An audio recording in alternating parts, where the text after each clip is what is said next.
இந்த உலகத்துல எல்லாருமே என்ன செய்வாங்கன்னா, நம்மளுடைய வாயுசு நாட்கள் முடிஞ்ச பின்னாடி நம்ம என்ன செய்யறோம் அப்படின்னா, இந்த வாழ்க்கையை முடிச்சு நம்ம மறிச்சிடறோம்.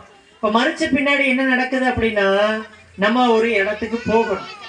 அந்த இடம் என்னவா இருக்கணும்? பரலோகமா இருக்கணும்.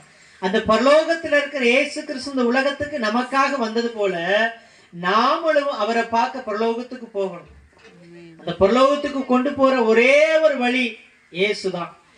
எந்த வேதங்கள்ல நீங்க படிச்சாலும், அல்லது எந்த இடத்துக்கு நீங்க போய் பார்த்தாலும், எத்தனை புஸ்தகங்கள் வாசித்தாலும், எத்தனை அறிஞர்கள் சொன்னாலும், எந்த விஞ்ஞானம் நமக்கு சொன்னாலும், அது எல்லாம் ஒரே ஒண்ணுதான் சொல்லும்.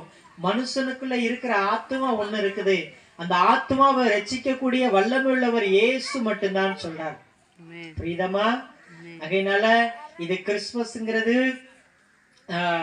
ஒரு நாள், ஒரு ஃபங்க்ஷன் அல்லது ஒரு